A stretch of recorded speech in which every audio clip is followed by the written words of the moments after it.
au menu aujourd'hui. Pourquoi? Ça sert à rien. Moi aussi j'ai faim. C'est le burger. Allez. Bonjour et bienvenue dans Travel Guys TV, épisode 3. Aujourd'hui, comme d'habitude, on va vous présenter nos 3 rubriques traditionnelles. Première rubrique aujourd'hui sur Travel Guys, la question du mois où je vais vous parler de mon expérience en classe business sur SAS, sur long courrier. Vous allez voir, plutôt surprenante. Ensuite, la question du mois, c'est qu'est-ce qu'un mistake fare? Décidément, vous aimez beaucoup les sujets qui ont très haut tarif, les auditeurs de Travel Guys. Et donc, on va vous expliquer comment parfois des tarifs complètement incohérents sont proposés au public et vous pouvez voyager à travers le monde en business class pour 250 €, voire moins. Et puis, troisième sujet, le débat du mois, on va parler d'Emirates et de leur fameuse shower spa en première, gadget ou utilité.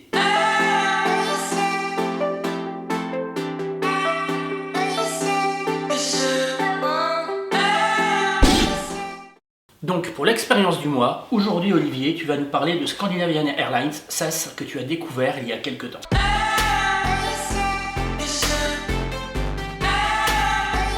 Oui, donc en fait, Scandinavian Airlines, toi et moi, on connaît puisqu'on est membre du programme de fidélité.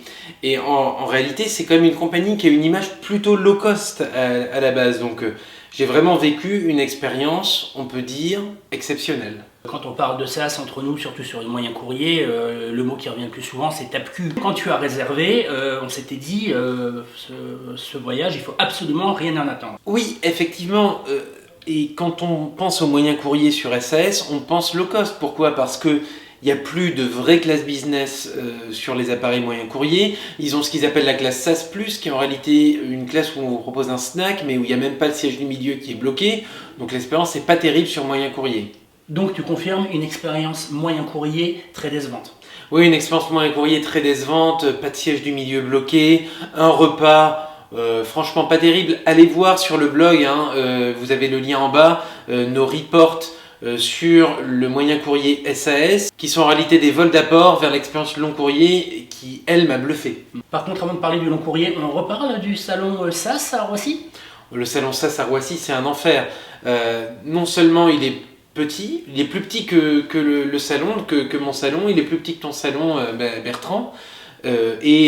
Franchement, la nourriture infecte, le service, on est reçu comme un chien dans un jeu de quilles, c'est ni fait ni à faire. Mais donc il y a quand même quelque chose à sauver de cette expérience moyen courrier qui t'a amené à Copenhague? Oui, ce qui est à sauver, c'est quand même que les équipages sont ultra sympas. Donc ça, c'est quelque chose qu'on valorise, quand même nous chez Travel Guys, c'est la proximité avec les passagers. Donc ça, super. Mais bon, sur le reste, franchement, la nourriture, j'ai pas été impressionné. Donc, rentrons dans le vif du sujet, le long courrier entre Copenhague et Chicago. Déjà, Copenhague, c'est un aéroport où il est très facile de naviguer. C'est très simple de trouver le salon, c'est très simple d'accéder à son vol suivant. Donc ça déjà, c'est quand même top. Le salon, je passe dessus, vous avez aussi le report sur Travel Guys. Pas exceptionnel non plus à Copenhague. Les bonnes nouvelles commencent quand tu montes dans l'appareil. Effectivement, quand je monte dans l'appareil, encore une fois, l'équipage ultra sympa, très attentionné. Et là, la grande surprise, c'est la cabine. Pourquoi un aspect premium, un grand siège, confortable, tout ça à la fois? Tout ça à la fois, des tons très élégants, des bois sombres, une cabine plutôt sombre et pas blanche, pas brillante comme on retrouve dans certaines compagnies comme Lufthansa, comme Air France. Là, c'était vraiment très agréable. Le siège très large, une configuration qui alterne proximité du hublot, proximité de l'allée, et puis du full flat, du full access. Et ça, c'est quand même un marqueur de qualité. Donc un équipage chaleureux et une belle cabine, mais alors quid de la prestation servie en vol? Prestation servie en vol exceptionnelle. Sur le segment retour, il y a même du caviar. Donc au départ de Chicago, j'ai eu du caviar en classe business. Les vins sont exceptionnels. Le champagne, il y a plusieurs choix de champagne. Sur Air France, vous avez qu'un choix de champagne. Sur Lufthansa, vous avez qu'un choix de champagne. Et puis, 7 plats, j'ai l'impression. Mais pareil, allez voir le report sur Travel Guys, vous verrez, vous serez impressionné. Mais c'est pas du tout là qu'on attend Scandinavian Airlines.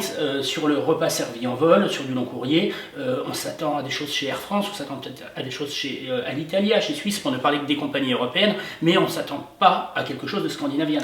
En effet, c'est très surprenant, surtout quand on connaît la culture gastronomique des pays nordiques, on peut pas dire que c'est leur point fort, mais c'est la combinaison entre la qualité des vins, l'originalité des plats, le goût des plats, le service permanent, le service au chariot et pas au plateau, et ça fait une vraie différence. Et puis honnêtement, sur un vol entre Copenhague et Chicago, il y a le temps de faire un beau service, hein. C'est un vol de 9h, 9h30, donc vous avez un beau service qui dure 2 heures, et après vous avez tout le temps de regarder un film, de vous reposer, de travailler, et le vol passe finalement assez vite.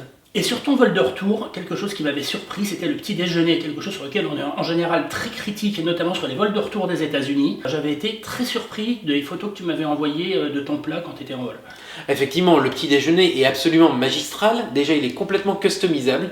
Vous avez une liste de produits de laquelle vous pouvez choisir ce qui vous est servi, et puis la qualité est juste exceptionnelle. C'est vrai, on le dit, tu l'as dit très justement, sur toutes les compagnies, c'est souvent très décevant, les viennoiseries sont pas bonnes, réchauffées, on sert un truc vraiment pas terrible, et là le vol est quand même assez court, et malgré ça, ils arrivent à faire un service court et super sur le petit-déj. Eh bien, merci Olivier. Et maintenant, vous savez, si vous voulez découvrir une nouvelle compagnie, vous faire plaisir, n'hésitez pas à essayer ça, Scandinavian Airlines.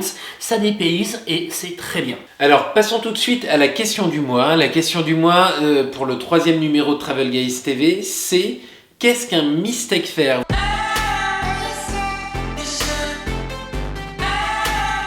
Vous êtes nombreux sur le blog ou sur les réseaux sociaux à nous demander mais comment vous faites pour voyager autant. Alors nous on n'utilise pas de mistake fare, mais les mistake fare c'est ce que vous trouvez parfois sur des sites comme Secret Flying, etc., etc. On les voit parfois arriver sur Facebook. Tarif exceptionnel, 40 € pour aller de Paris à Bangkok. Bah ça en fait, c'est pas des vrais tarifs, c'est ce qu'on appelle des mistake fare. Mais c'est quoi Bertrand un mistake fare ? Un mistake fare, ça porte bien son nom, mistake, erreur. C'est un tarif qui n'aurait jamais dû être commercialisé, mais c'est l'équivalent aérien du stagiaire de BFM TV. Le billet devait coûter 4 000 € et il a rentré 40 dans la machine par exemple. Mais alors comment c'est possible avec tous les systèmes d'information qu'on a aujourd'hui de encore se tromper en chargeant un tarif ? Mais parce qu'à un moment, il y a toujours un humain qui intervient là-dedans et l'erreur est humaine. Typiquement, vous pouvez avoir quelqu'un qui va, au lieu de rentrer dans la machine 4 000 € le Paris-Bangkok, va rentrer 40 €. Il va pas mettre la virgule au bon endroit. Ou alors, vous avez des erreurs de conversion. Au lieu de rentrer 4 000 €, il va rentrer 4 000 bahts. Bah forcément, ça fait plus le même prix quand vous l'achetez. Ça me rappelle un Bangkok-Bolzano que j'ai fait en business pour 280 €. Sur Air France. Ok, bon très bien, il y a ces erreurs qui sont effectuées sur des chargements de tarifs. Le tarif est disponible, si je l'achète, est-ce que je vais pouvoir voler ? En fait, ça dépend. Si le tarif est manifestement erroné, que personne de sensé ne peut s'imaginer que c'est un vrai tarif, eh bien la compagnie peut annuler votre billet. Parfois, elle vous rembourse, ou parfois, elle vous remettra sur le même vol, mais en classe éco. Si je donne un exemple, moi j'ai acheté un tarif entre Istanbul et Sao Paulo pour 1 900 € en classe first. Est-ce que ça c'est un tarif manifestement erroné ou pas ? Pour un observateur, pour quelqu'un qui voyage pas mal, il sait qu'un Istanbul-Sao Paulo en première classe sur Air France, ça peut pas sortir à 1 800 € aller-retour, c'est pas possible. La notion de tarif manifestement erroné, elle est un peu compliquée à interpréter, parce que quelqu'un qui voyage souvent, je pense des gens comme nous, des gens comme certains d'entre vous qui nous regardez, si vous voyez sortir un Istanbul, Paris, Sao Paulo à 1 800 € en first sur Air France, vous vous dites que c'est pas normal et qu'il y a anguille sous roche. Mais pour Madame Michu, elle en a peut-être absolument aucune conscience. Elle s'est jamais intéressée au tarif des business, elle s'est jamais intéressée au tarif des first. Elle voit passer un truc, elle se dit mais c'est juste la promo du siècle, je vais sauter dessus. Oui, et puis il y a certaines compagnies qui font des promotions, des vraies promotions qui ne sont pas des erreurs. On en a bénéficié avec Bertrand. Pour aller de Manchester à Pékin, on a payé 1 700 livres. Ça fait à peu près 1 900 €. Donc autant dire que Istanbul, Sao Paulo à 1 900 €, c'était plausible. Mais ce qu'il faut savoir, c'est que l'attitude des compagnies par rapport à ces tarifs est très variable. Certaines d'entre elles refusent systématiquement de les honorer et vous rembourseront ou alors vous renverront en classe éco sur la même vol. D'autres honorent leur mistake fare lorsque un nombre relativement faible de billets a été vendu. C'est ce qui m'est arrivé sur le Bangkok Bolzano, puisque en réalité, il n'y a eu que 7 billets vendus à ce prix-là. Donc la compagnie, au lieu de les annuler, a décidé de les honorer. Et puis il y en a qui en profitent aussi pour se faire un coup de pub. Je pense à Cathay Pacific qui avait sorti des énormes Mistake Fair pour l'Australie, si je me souviens bien, en business et en first, et qui finalement a dit à ses clients, eh bien, bonne nouvelle, on vous fait un cadeau, on a fait une erreur, et ben on a décidé de l'honorer, donc ça a buzzé sur les réseaux sociaux, notamment en critiquant les compagnies qui, elles, n'honoraient pas leur Mistake Fair, comme quoi de temps en temps on se demande si c'est pas un petit coup commercial bien senti. Mistake Fair, parfois honoré, parfois pas honoré. Nous, sur Travel Guys, on vous le déconseille si c'est vos vacances, si c'est vos seules vacances de l'année, ne prenez pas un Mistake Fair. Parce qu'il se peut que vous arriviez à l'aéroport et que votre Mistake Fair soit pas honoré. Et puis une dernière mise en garde par rapport au Mistake Fair. Si jamais vous l'avez trouvé par vous-même parce que vous aimez aller fouiller dans les moteurs de réservation, si jamais un copain qui est en général bien informé vous l'a donné, vous pouvez tenter le coup. Par contre, si jamais vous l'avez trouvé sur un blog, sur Facebook ou sur les réseaux sociaux, mais c'est mort. Ça génère tellement de bruit et d'attention et de réservation que la compagnie ne va pas se retrouver avec 7 sièges réservés comme c'était arrivé dans ton cas Olivier, mais peut-être avec 40, 50 ou 60, ce qui représente un manque à gagner beaucoup trop important, et là vous êtes sûr que le Mistake Fair ne sera pas honoré. Donc à partir du moment où un Mistake Fair est devenu public, moi je dirais qu'il est déjà en général trop tard. Déjà parce que le temps qu'on le sorte, il y a de fortes chances que la compagnie l'ait annulé, et en plus parce qu'on n'a pas envie d'embarquer nos lecteurs dans des plans foireux entre guillemets. Merci Bertrand, on passe maintenant au débat du mois.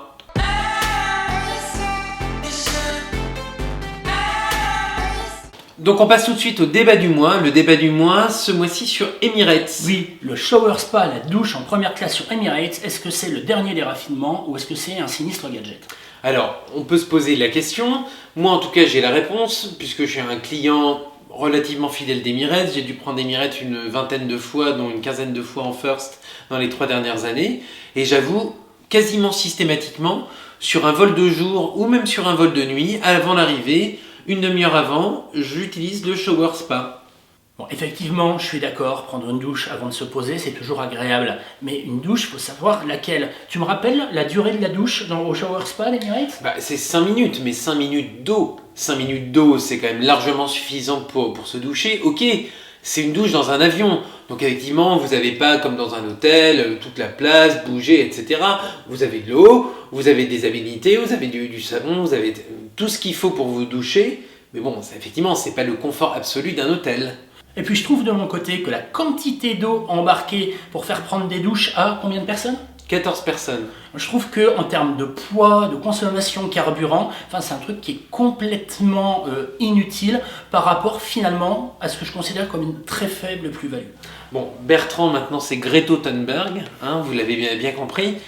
Effectivement, il y a beaucoup d'eau embarquée pour ça. C'est pas d'une utilité exceptionnelle, mais je trouve personnellement que c'est une utilisation intéressante de l'espace avant du pont supérieur de l'A380 qui, on va être franc, dans beaucoup de compagnies est très largement sous-utilisé. Oui, je suis d'accord, mais mon problème avec le shower spa, c'est que c'est soit trop, soit pas assez. Si on parle de confort, parce que c'est vraiment là le sujet, je trouve que c'est pas du tout optimal. Pour moi, 5 minutes, c'est beaucoup trop court. Et on sait bien qu'aujourd'hui, on n'est pas capable de faire un vrai spa dans un avion. Pour les fans de Bernard Blier dans Pétrole, la piscine dans un 747, d'ailleurs c'était des Émirats, c'était un trucage, ça n'a jamais existé. On peut pas embarquer autant d'eau dans un avion et le faire décoller, ça n'existe pas. Clair.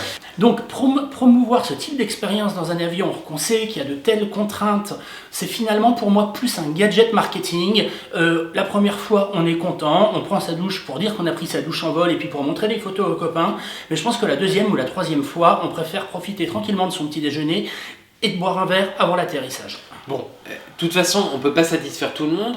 Moi, ça me satisfait. Ça ne satisfait pas Bertrand. Sachez quand même qu'à Dubaï, il n'y a pas de salon arrivé pour les passagers business et first. Donc, ça peut être utile si vous êtes sur un vol de nuit de prendre une douche avant une réunion. On ne pourra jamais satisfaire tout le monde. Sur Lufthansa, les espaces sont utilisés aux mêmes fins. Il n'y a pas de douche en tant que telle. Mais il y a quelque chose qu'on adore avec Bertrand qui est l'urinoir, le pissoir en allemand, et ça je trouve que c'est exceptionnel et ça remplace la douche finalement. Oui, mais de manière beaucoup plus fonctionnelle, je trouve. Bon, en tout cas, on ne se réconciliera pas sur ce choix-là. Moi, je trouve que c'est intéressant. Bertrand trouve que ça ne l'est pas. Donnez-nous votre opinion en commentaire de cette vidéo. Merci en tout cas de nous avoir suivis pour ce 3e numéro de Travel Guys TV. N'oubliez pas, la meilleure façon de voyager, c'est de vous abonner. Alors cliquez sur le petit bouton abonnement, la petite cloche pour les notifications, le petit pouce vers le haut pour dire que vous avez aimé cette vidéo. Et on se retrouve dans un mois. Allez, au revoir. Au revoir.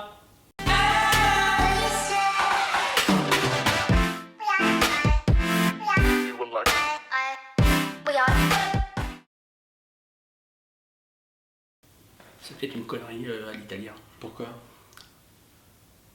Ça sera déjà peut-être morte en mars. Putain, on va avoir un nombre de séquences pour le bêtisier qui va être... Alors j'ai dit... Je suis tourné. Balise.